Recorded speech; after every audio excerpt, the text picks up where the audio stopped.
Lore Keeper Toby recently released his first Fakemon inspired by the connection between the Eeveelutions and the legendary beasts. And as a huge Ecruteak and legendary beast enjoyer, I am in love with the legendaries that were created, as now each Eeveelution has a legendary beast counterpart. But how do they really fit into the world of Pokemon? What are the implications behind them and the events they would be tied to? And would the Ho-Oh we know truly be the reason behind them? Or is there something much deeper going on here?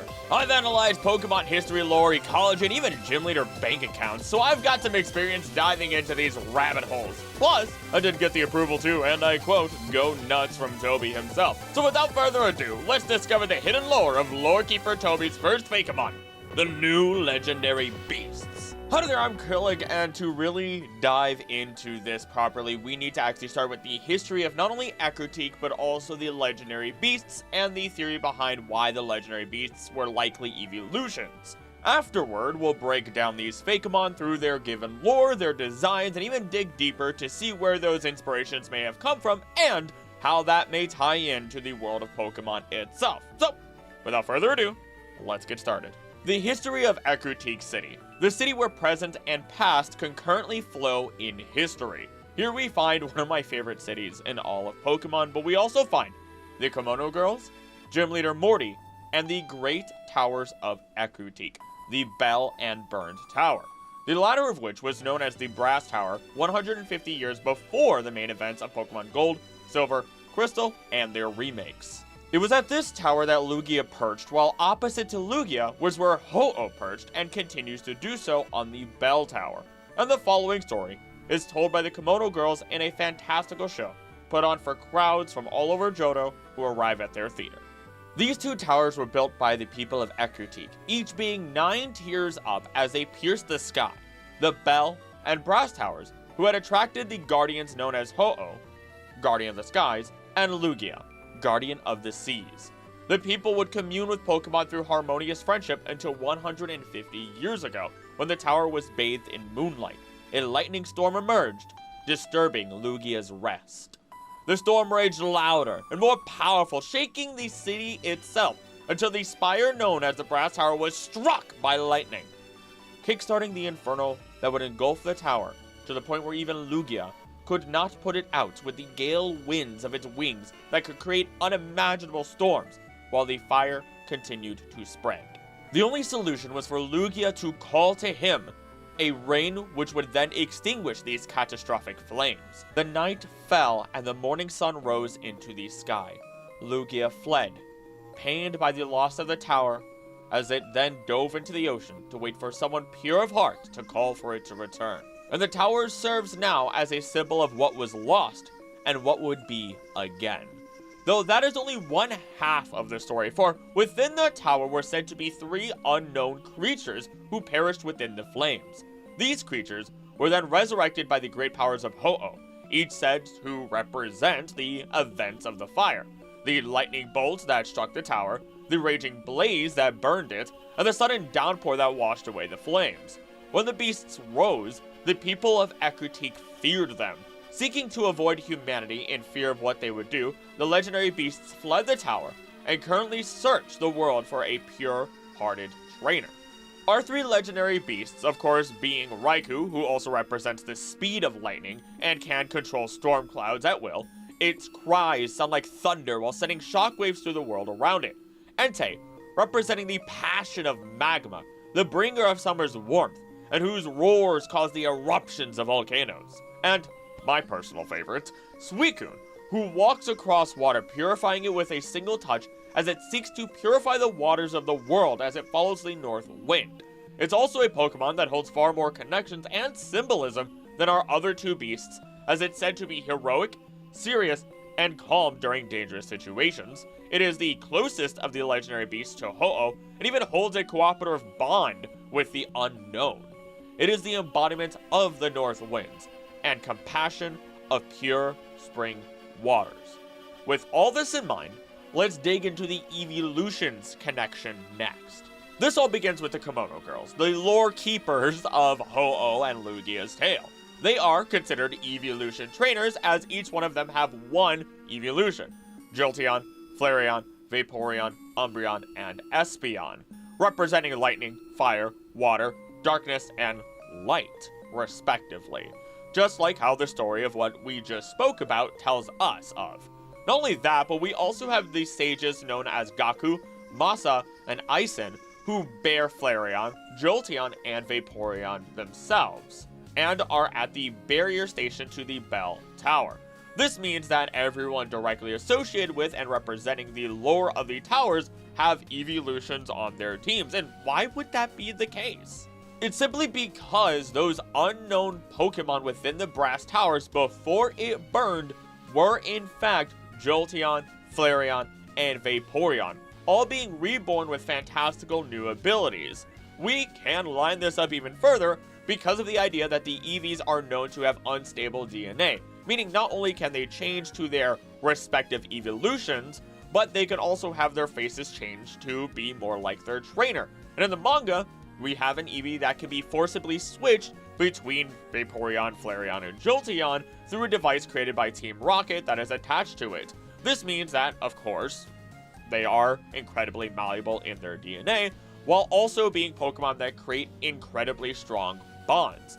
And our legendary beasts not only represent these same elements, but also again are searching for that pure-hearted trainer, same as Lugia, who has a little bit more influence than is ever really said, and we'll talk about that later. It does go a little bit deeper as the hidden abilities of our legendary beasts actually match the abilities of the original 3 Eeveelutions, making all of this tie into an even more intricate level on the mechanical level. I will also note that there was a story in which the tower had actually burned down from criminals instead of the storm itself, and that will be an important detail that we'll talk about later on with the first Fakemon that Toby created. This evolution and legendary beast theory is fairly clean cut and a sweet and short one, but there's far more connections we can explore throughout the world of Pokemon that help us not only understand the lore here, but also understand the ideas and concepts that brought about Toby's Fakemon,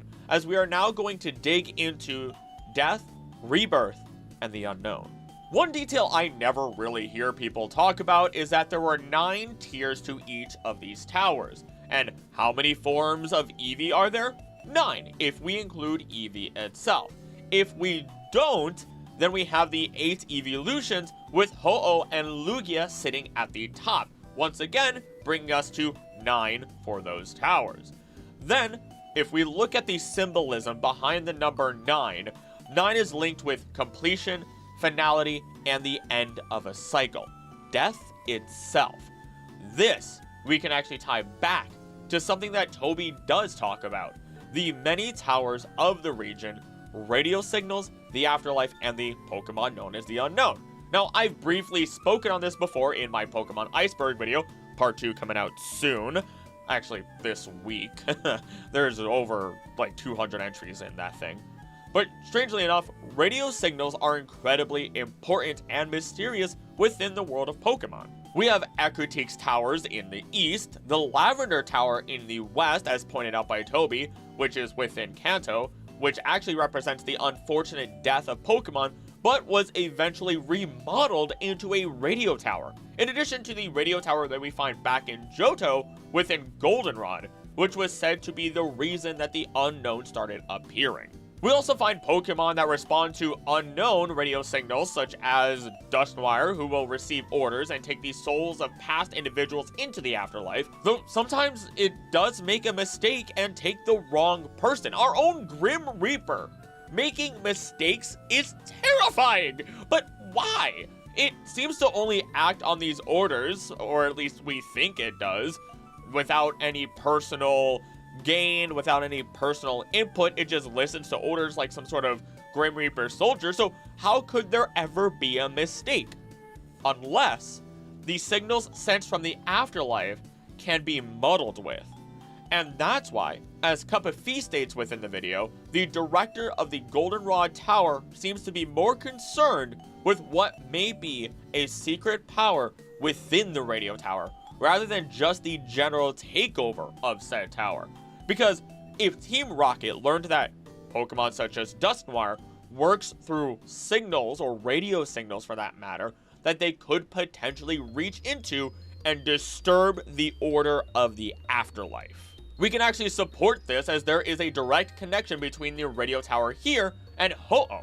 According to the radio director, there was once another bell tower that stood in the radio tower's current spot and was even visited by the legendary Pokemon Ho-Oh, which is evident by the rainbow wing that he found when it was torn down and capped. It was the radio tower signal that the Unown are seemingly attracted to in this exact location. These Pokemon that are very directly tied to the ruins of Alph, where by using a certain signal there, you will increase your chances of encountering Unown you have not seen already. It's also within these ruins that we find ancient images of not only fossils, but Ho-Oh as well. We can assume that by using the signal, you are telling the Unown of every kind to gather together. Pokemon that when separate have little to no power, but through their hidden power, when brought together, can warp the very universe itself.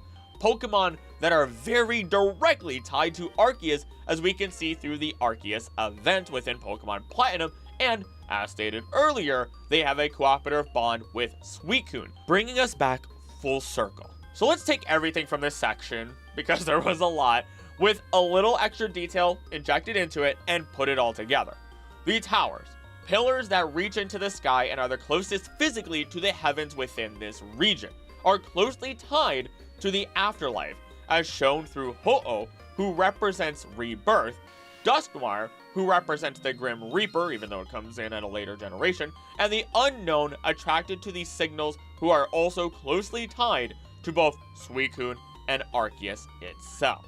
I then propose that since Lugia waits for someone with a pure heart, and the beasts search for one with a pure heart as well, and with Suicune being closest to Ho-Oh, then it would all mean that they are hoping to bring Lugia, the kind-hearted trainer, so that way it may one day return. And through all of this, Toby theorizes himself that the towers are a place to commune with the other side, and that maybe the legendary beasts represent the points where our world meets the afterlife. And after all this, we can finally start to dig into Toby's Fakemon. Spoiler alert, I love him. What do you want from me? I love Ecruteak and Johto, especially Suicune itself. So the second I saw his video, I was bought in. Now, I'm not going to necessarily do super lore dives on every single Fakemon he ever creates, but I think it's fun to look into this sort of stuff, especially when I'm incredibly interested in what may tie into already created lore within the Pokemon world and see just how well it actually ties in. So we'll discuss what he states in his findings, then analyze them afterwards to find hidden lore and inspiration behind these Pokemon within that strange book he found, and I need to get my hands on at some point. Look, I'm just saying, I would fight bears to get my hands on any bit of knowledge within the Pokemon world. I'm a glutton for knowledge, okay? But putting that aside, let's begin with Getsurio, the Knight Hero Pokemon. Getsurio represents the fateful night that the Brass Tower burned. Toby states that the Pokédex entry would likely be as follows. On Nights of Great Terror, this Pokemon is said to appear and deliver its dark justice. For many, it represents the only light in the dark. It would be a resurrected Umbreon, with the ability Synchronize, as Umbreons are apt to have. The name itself is said to come from the words moon and hero.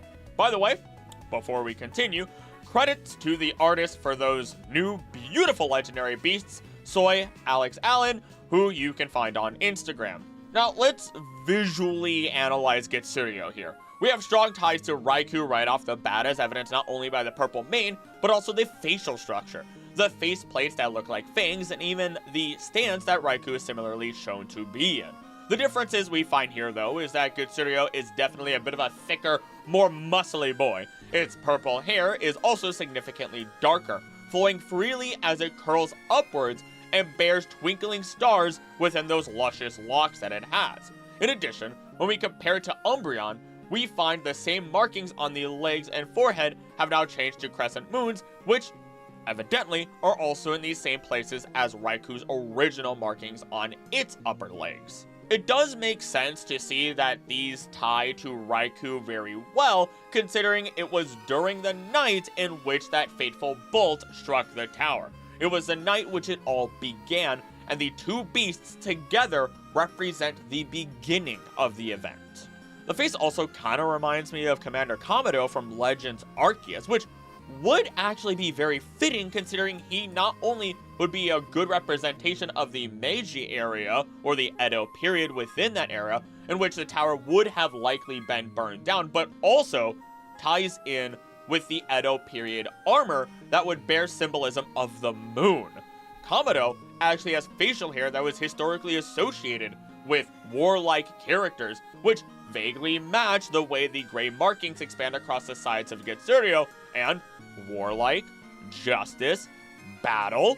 This all seems to align way better, though I will at least admit that the facial pattern does seem to align a little bit better with the way the helmet bends outward around the face in said traditional armor. The shoulder pauldrons it has for armor is also interesting, as they are very large and obvious within other forms of samurai armor, which lines things up a little bit. What originally threw me off though was, why does the hair curl and extend out so much? If we run with the assumption of it being inspired by samurai, and Getsurio being a dark deliverer of justice, considering its dark typing, then that could actually lead us to the idea that it is in fact a Ronin in particular. A samurai who had no lord or master, and in some cases, had also severed all links with his family and clan. These people were often seen as people without honor, but still people who may fight for the good or justice of others. And from what tower was Getsurio born from? The Burned Tower, a tower that no longer has a master, as Lugia is gone, thus making Getsurio specifically a Ronin, maybe even searching for those supposed criminals that may have had a hand in destroying the tower in other lore. Our night hero, the only beacon of light within the dark, as its moon casts hope upon anyone in need. Personally, I love the design, though I'm not as attached to it personally because I just never cared much for Raikou. I've started to like it more over the years and learning about it, and through analyzing Getsurio here, I like it a lot more. It's a phenomenal job. Honestly, speaking openly, all of them were phenomenally done, and I'm excited to move on to the next beast that was brought up by Cup of Feet in whatever book she is hiding away, because, come on, everyone, they're both hiding books. They're hiding books from each other. I don't know where these books came from, but please, I need to read them. Let me check them out from a library. Let me do something with them. I don't care. But before we do continue, I do want to say thank you so much for watching. If you are enjoying this, please ensure that you do subscribe, share this video around. You can even join the community Discord, which is in the description of the video. In addition, if you would like to support the channel and go the extra mile, become a member of the channel or the Patreon for as little as $3 a month, which goes a very far way. It gives you perks behind the scenes, and you also get to have your name alongside every single other member shouted out at the end of every single video. So with that, let's continue and talk about Taiyroko, the Sun Emperor Pokemon. Now, Fee states it represents the sun that rose on a new day and has synchronized as its hidden ability, the same as Espeon. She states that this Pokemon is tuned to the callings of psychic energy coming from the ruins of Alph. Now, the Dex entry states, when a sighting occurs, witnesses often report that day as being a day of great significance to them. Its portent abilities shift people's day away from calamity. Fee bets that it is likely communicating directly with the unknown, just like Suicune, and of course that hits me in a soft spot. I did see Taiyroko and immediately fell in love with it, so now let's begin analyzing it. Now, our lovely duo decided that they didn't want to make it easy for me and wanted it to be a little bit more work to figure out what their names mean, as their names are not explained from here on. So, breaking it down, Roko is also similar to Roku, which means 6 in Japanese. Though if we take the entire name, Then there is Taiyroko, meaning magnificent and beautiful in relation to natural beauty within the Turku language, an indigenous language of Taiwan. And, I mean, Taiwan is close to Japan, so this would be fitting, considering this Pokemon doesn't seem to follow the same exact Japanese mythology as our other beasts do, as I will soon explain. The very first thing my eyes are drawn to is the headdress. I had to flip through hundreds of images looking at Aztec, Mayan, Goddess, Amaterasu, and other headdresses and gods to find something that would look similar. We have a winged outer ring, and through 6 layers we get closer to the center, passing by the rays of the sun and reaching the center jewel on the crest of its forehead. This jewel is very much a super-powered version of Espeon's, who is said to absorb the rays of the sun in order to gain power, as opposed to how Umbreon gains power from the night and the moon. Now, I decided, after careful consideration, that the headdress is likely based on Aztec designs, and it may just be a coincidence, but when we look at Aztec gods, I find Nanahuatl, the most humble of the gods, sacrificed himself in fire so that he could or would continue to shine on Earth as the sun, thus becoming the sun god. Nanahuatl means full of sores. In the Codex Borgia, Nanahuatl is represented as a man emerging from a fire. The story of this god is known as the legend of the 5th sun. And while yes, Espeon is the 4th Eeveelution, it is the 5th within the Eevee line, thus giving us the 5th sun. This is shown through the sun motifs all over Taiyroko here, 1 for each leg and 1 for the head, making 5 suns in total. It also seems like it has been scratched alongside its back, representing sores or wounds, and it seems like its back legs were more exposed to flames when the tower burned, while its front paws are marked in yellow a lot less, representing, altogether, flames and the light of the sun. Look, it might be a bit of a great coincidence, but it is one massive coincidence if it is not the inspiration that helped build this Pokemon.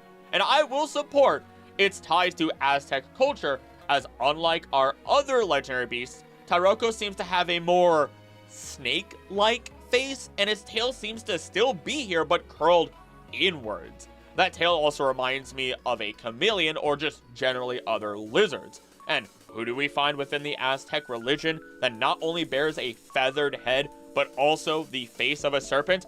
Quetzalcoatl, the feathered serpent related to wind, Venus, sun, merchants, arts, crafts, knowledge, and learning, and is a god who wore a spirally voluted wind jewel. Taiyroko is the Sun Emperor. Its ties to the ruins of Alph gives us its ties to knowledge and learning. It being like Suicune, who is the North Wind, that wind jewel, matches the wind relation of Quetzalcoatl. And then, the biggest tie, I dare say, Quetzalcoatl is often associated with death and rebirth. This could mean that in the grand scheme of things, Taiyroko may be our twin to Suicune, the same as Getsurio is the metaphorical twin to Raikou. And I mean, come on, look at that hair. That is definitely our tie to Suicune's design right there. You cannot hide that beautiful hair from me in any universe. So this ties all together, as Taiyroko may be a huge piece as to why the beasts are still alive, or at least a part of that big reason, as the sun heralded the new day, the end of the cataclysmic event that would create the beasts, just like how Suicune represents the downpour that would be the coming of the end of the event, tying those two even closer together. Now, Ho-Oh is considered the Phoenix Emperor, a golden emperor, if you would, so it is interesting to consider that we have another emperor here in Taiyroko. This could lead into deeper connections overall between the two, but I didn't want to speculate too much on that with no real evidence to bear myself with. Again, I have to admit, I am a sucker for any Pokemon related to Suicune, but also a sucker for anything related back to Aztec culture. I don't know why. It just always seems to excite me. Related to life, death, and rebirth, Toby explains the findings of Chikami, the Earth Lord Pokemon. It represents the earth that the bodies of the Pokemon will return to, bearing hidden ability Leaf Guard, similar to Leafeon. Its Pokédex entry states, existing on the twilight of death, it borrows extra energy from the earth. They say when this Pokemon hibernates, a great forest will flourish in that spot next spring. Of course, my knee-jerk reaction is to state that Chikami is visually inspired by Entei, considering the pattern we have here, and we do see the connections. We have leafless branches extending from the face and back, even extending over the face downwards, all being very reminiscent of Entei's mask-like face and the rocks on its back. The orange leaves on Chikami coalescing down from the head, across the back, and into a tail is also very reminiscent of Entei's own design, which has a mane representing billowing smoke from the head of a volcano as it rolls away. Chikami also bears a similar stance to Entei, but seems to hold itself higher and has claws that seem more appropriate for digging up roots and getting good footholds on a forest's floor. This all seems very straightforward on first glance, and I love Chikami a ton, again, as I'm a sucker for nature and ecology. Who would have guessed, considering the other videos on my channel? But why does it bear green, tiger-like markings on its body? And those extra protrusions that it has of the leaves come out to a solid point behind the teeth of the mask that it bears. So, what's going on here? Let's explore what we have here visually and even its name. If we consider we have a forest creature that is the Earth Lord and exists on the Twilight of Death, then we may actually be looking at inspirations from the Celtic god Cernunnos, who is depicted as an antlered god. And while this god is depicted in many places and has changed over the years, we can find that it can be recognized commonly as a god of nature, though it may also be associated with the underworld, life, death, and rebirth. Also, I believe fertility while we're at it, which would tie into all of everything we've been talking about, especially as when we break the name down for Chikami, Chi meaning blood, earth, or ground, and Kami going back to God. Alternatively, it could also mean deity or spirits for that matter. Now, I will at least admit, I don't feel as strongly about this direct connection to Cernunnos, but it is definitely the closest one that I could personally find. I nearly pulled out my hair trying to find a connection between Chikami here and the coloring with anything else, only to realize we literally have the colors of fall in Chikami's design. Green in sparse amounts for the few leaves that have yet to change color. Plenty of that vibrant yellow as they take in what light they can through their photosynthesis as the weather changes, and they do too. All before they eventually turn into the layering leaves of orange upon the ground, together representing that transition between life and death, but bearing all forms of it upon its body, as Chikami does exist on the twilight of life and death. Look, I'll take 300 of Chikami and another Pokemon that we'll talk about later. First though, as Chikami bears down to hibernate, we need to talk about what takes its place in the transition from autumn to winter, with Glaceon's legendary beast form, Reikami, the Chill Lord Pokemon. Fee states it represents the coldness of the afterlife and how there's something dark and beautiful about both Chikami and Reikami. It's our legendary beast from Glaceon and would have the Snow Cloak hidden ability. According to its Pokédex, Reikami is the bringer of harsh winters. This Pokemon is an omen that tends to keep itself isolated. However, to see it is to mean the passing of someone you know. That said, those who have lived to tell the tale report it rolling through the slush and snow perfectly happy. Something it's playing with spirits, and I have to, something just came to mind that I did not realize while scripting everything out. We have the first Pokemon that represents autumn. I mean, I think technically one of the 4 genies, the Tempest genies, might represent autumn, but Moltres, Zapdos, Articuno represent summer, spring, and winter, which could tie into our Pokemon here in some capacity as well, of course, considering we have Lugia and Moltres, or sorry, Lugia and Ho-Oh, who are a big part of all of this, and Lugia being the master of the legendary birds. But this is interesting that we have an autumn Pokemon finally, unless you consider their Galarian bird forms, I suppose. Either way, let's continue with our analysis of Reikami. Rei can mean a number of things. Spirit, zero, gratitude, beautiful, or soul seem to be the closest related, which lines up perfectly with the descriptions we just got of Reikami. And then of course, we have Kami in there once again, meaning God. It definitely is supposed to be a parallel to Chikami, or maybe Chikami is supposed to parallel Reikami in return. It honestly is arbitrary and just depends on which one came first on the designing process, but when it comes to lore, we can easily make the metaphorical connection that after Chikami comes Reikami, for then we have gone from the twilight of death to death itself, autumn to winter, making the same connections as we did earlier with Entei as we did with Chikami. We have icy horns and a mask bearing over Reikami's face, these horns being also very reminiscent of snowflakes for that matter, while the spires on its back are reminiscent of icicles, but on the ground, like stalagmites. Bit of a stretch, but I don't know. We do see that it also has a set of 3 on the other side as well, with those luscious locks being back once more. This time though, those locks could be representative of an avalanche. I wouldn't be surprised to find out if it was similar to Chien-Pao in some capacity, with its playing in the snow potentially causing avalanches incidentally. It kind of even has the markings on the same spots on its legs as Chien-Pao, except instead of ice, it seems to be white-colored fur.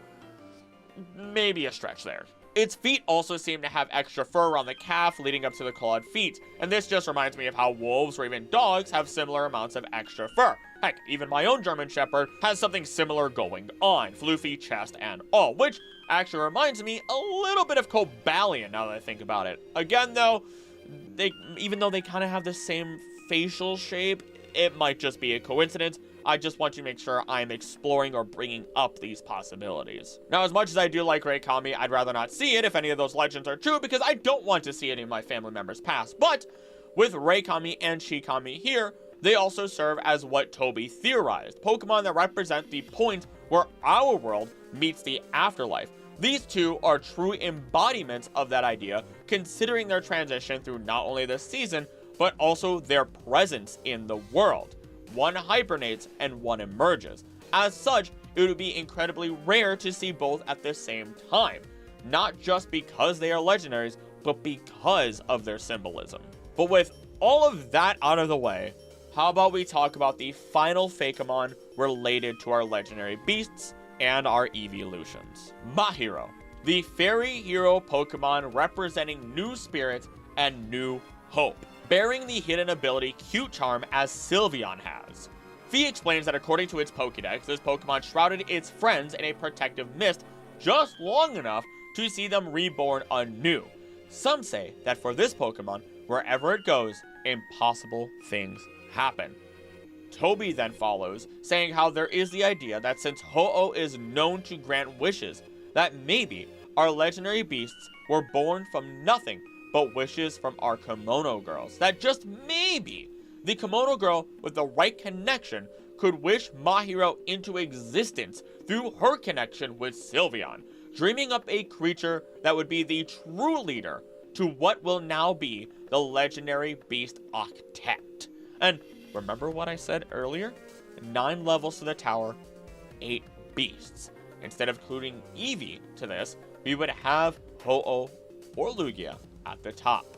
But here it is implied that Mahiro was able to protect the Pokemon within the Brass Tower just long enough for them to be saved and born anew into all of the legendary beasts we have spoken of today. And I have to admit now, Mahiro is magnificent. Now this name is a little bit harder to break down, but when we do, we have Iro, which means color, and then while Ma may mean space between things, time, interval, pause, or timing, Mahir also means skilled or expert. So Mahiro could mean a colorful leader and expert of the Octet that was able to basically pause their deaths and watch them be reborn. And when we look at the design, what do we see? Hourglasses on its body and an array of colors throughout, even more vibrant than those found on Sylveon itself. I expect that Mahiro here may have been able to even stop time momentarily, or slow it at least, in order to keep the bodies of the beasts safe, to keep them within that state between life and death, representing the transient lives of our beasts before their rebirth, the short time in which they were never truly alive or dead. Schrodinger's legendaries. Actually, that's kind of basically what it is. I mean, we assume that they died in there, but we don't know for sure. Never thought about that. Mahiro also holds the banding on its ankles, similar to Entei, the flowing hair we may see on any of the original legendary beasts, ribbons that are representative of Sylveon specifically since they come to an end in the same style, wings similar to Ho-Oh's just in a different color, a gem upon its forehead similar to Espeon, and honestly, I'm getting big Quetzalcoatl vibes once more from that face, because allow me to share one more thing I kept secret from you, as Quetzalcoatl was believed to be the rainbow. This is very fitting, because Ho-Oh is often depicted alongside or creating a rainbow as it flies. The event that comes after the rain, the true end to the disaster. All I'm saying is Mahiro is essentially replacing Suicune as the true leader, with both of them being close to Ho-Oh alongside the ideas of life, death, and rebirth. All of this ties to both of them together into the ideas represented by Quetzalcoatl, Ho-Oh, and Mahiro here, which, don't get me wrong, Big Boy Quetzalcoatl does represent a lot within the cultures that it is worshipped in, but that's also really to just show the incredible importance and weight in which it holds within real-life culture, which explains why Mahiro would be held with such reverence. What makes this weird, though, is that Sylveon is not native to the region, nor would it have been known about at that time, assumedly. The closest we may get to someone having a Sylveon would be the gym leader that we see in Kalos, Valerie, who is suspected to be specifically from Ecruteak and potentially be a former Kimono girl. Could this mean that Valerie is being tied into the lore here, or potentially another Kimono girl that, as Toby states in his video, we never really met? The one and only trainer within Johto to have a Sylveon? There's a lot to speculate on here, since we can assume that Valerie, of course, is not 150 years old, but Sylveon is very much her big ace Pokemon. So there may even be a line of Kimono girls who adopt Eevees throughout the years, as we see with our current day Kimono girls, taking in evolutions or Eeveelutions as though it were a clan or lineage. But at some point, potentially after that fateful night, the clan that would bear Sylveon left from Johto. Another interesting thing to think about is Lugia's influence on the beasts. After all, it is the one to originally bring in the great winds and deluge of water. Lugia is the guardian of the seas, appears during the night of a storm, and is known to be incredibly intelligent. It almost seems like Lugia may have had a part in the creation of Getsurio for the night, additional intelligence for Taiyroko, and of course, water for Suicune, or that gale bringing in the northern winds, the winds of change. I'm not saying Ho-Oh didn't revive them, rather I'm saying that through Lugia's presence and Ho-Oh's power, all of our legendary beasts exist because of them both. After all, why else would Ho-Oh continue to wait at their towers? Why else would the beasts search for a trainer with a pure heart? The same thing that Lugia is waiting for. Ho-Oh is using the beasts to call Lugia home. And in some lore, after the events of the games, the Brass Tower is eventually rebuilt. So yes, each of the beasts, both from the original games and through Toby and Fee's books, are either searching for a trainer with a pure heart, working to protect lives and prevent such a disaster from happening again, or are guiding souls to the afterlife, showing them that there is beauty in death as you are reborn into something new. So let's recap with our final analysis. 5 new legendary beasts within the world of Pokemon spawned from that terrifying night. a night that ended the lives of many Pokemon, marking the end of their journey as the creatures they were, but now they are reborn, starting their new life and giving them a new purpose.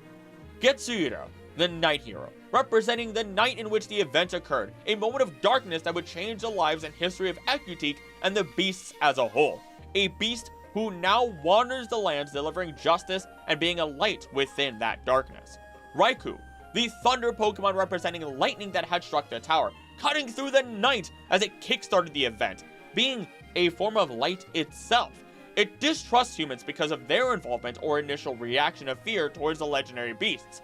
It now wanders in search of a trainer with a pure heart, with the original 3 beasts. Entei, the Volcano Pokemon, who represents the flames that erupted and engulfed the tower, the destructive force that would attempt to permanently take the lives of our Pokemon here. Though the fire was the bringer of the end, it was a purifying and transformative flame. Suicune, the North Wind, travels through the lands, bringing purification to waters far and wide, its own connection being strong with Ho-Oh and the Unown, as Suicune represents rebirth in its own way, for Suicune represented the rain that would extinguish the flames that night, ending one chapter of life, heralding a new one. Taiyroko, the Sun Emperor, representing the sun that rose the next day, the legendary beast who leads others away from calamity as it convenes through the unknown, the psychic energy of the ruins of Alph and the Otherworld, aiming to prevent such an event from happening again to those whose times have not yet come, just as it was not time for the legendary beasts to truly pass. Chikami, the Earth Lord who exists in the Twilight of Death, borrowing energy from the Earth and returning that energy back to the Earth after it hibernates, for wherever it slumbers, a new force will grow in the spring. It indirectly represents the life that was taken from the beasts and returned to them in new forms as they take that energy and help others within the world, as they are all now representatives of both life and death, the connection between our world and the afterlife. Chikami's hibernation period also heralds when Reikami appears, the Chill Lord Pokemon, bringer of winters and the final chapter, death itself. But even through death, there is a beauty, a life after this one in many ways. It too may be enjoying the company of spirits within the frozen winters as said spirits revel in their rebirth. And finally, Mahiro, the leader and protector of the legendary beasts before they were even legendary beasts. The fairy hero Pokemon that granted protection and refuge from the flames that engulfed the tower just long enough to bring about the rebirth of all of our legendary beasts. The culmination of the hopes, dreams, and wishes of all who gazed upon the tower, praying for the safety of all who reside within it. A fairy tale wish that would grant a new life to all of our beasts in a legendary way. Thank you again to Toby for encouraging me to just freely go nuts with this. There's more to his video that I didn't talk about revolving around a certain Lugia and Ho-Oh that are paradoxes, but that's best saved for another day once they release Pokédex entries on them and I can pick apart the hidden lore of those beauties. Again, I might not do that with every single Fakemon, but I can't resist these in particular. In addition, thank you for watching, and if you enjoyed, please once again ensure that you do subscribe, share this video with others, and become a member to help support the channel on here or on Patreon. And speaking of members, it's time to shout out the members of the channel. Starting with the Gods of Hope begins Heals for the Life and Vatty Lemon with our champions Andrew Martinez, Costa, Elizabeth, Lovagod, Joshua Biggins, Wilson, then our Knights of the Court, Crumbo, Dylan Perrine, Vatty Lemon, Double Plow, Andy Stone, Allen, Heals for the Life and Warren Hempful, then all of our Wanderers, Jack of the Frost, Iron Burb, Ariana Scobie, Michael Shrowen, Uncanny Kenshi, Takumi Dutsu, Firebird Floyd, Quizzical Quackball, Reyes Cooper with a heart, Zakara, Arknights, Isakali, Tyrone, I, Chris Williams, Astros Live, Nim the Gudra, Harrison, Alma, Elma, Sorin, Sun, Moon, Jace Chu, Lectovision 420, Taco Sturman, Hyomaru, Anubix, Shoot Past the Limit, Base Lord, Max Supreme, Noisy Bones, Mysterious Militant, The Music Man, Peacon, BBX, Quit, Soulless, Flame Ninja 30, Burnt Toes, Nathan Gressick, Trafo, Undo, Where, Aries Archives, Brighton Bishop, Fania, the Eaten Wolf, Toneko KC's, Kenzel 1989 Blaine Chords, Precious Snivy, Celtic Fox, Lucky Charms, Reverse Clock, Lydia Marie, Cat Mushroom, JMT, Aramis, Katsi, Lay, Brash Candicoot, Nori, Majin, TY, Dennis, Ramas, One, Hiyavan, Abbas, Mohammed, Ruthless, Hauser, Rogue Smart, Rovex, Swish, Cupcakes, Zero, Zethar, the Anime King, Dragon Gamer Z, Nathaniel the Hunter, Nitrexy, Ocean R, Foxo Rift, Ninja Dad, Ace, Visconti, Addy C, Desporty Yapper, Jacob, Square, DJ Monk, 23, Squidwater, Rhinesmith, Gamer, Hag, Addy Kadabra, Bad Dragonite, King Pie, Just JM, Vinny Samaru, Star SMD, Hey Bell Yee, Micah 626 Gaming, Muse Art World, Tulumio, Gwendolyn, Scanner 072, Andrew Frost, Peak Anonymous, Summons Law, Nook, Nguyen, Ian Ray, Bacons, C9, whatever this is, Corner of the Cop, Malachi Burkhardt, Carlisle, and Heather Wise, and thank you all for being members of the channel. Both subscribed and words. I was trying to say another word there, or gifted memberships. If you want to hear your name at the end of this and get behind the scenes content among a number of other perks, become a member of the channel. And as always, thank you so much for watching. Don't you think I would do? Don't think I would do? Please be nice to each other. I love you, and I'll see you next time. Bye.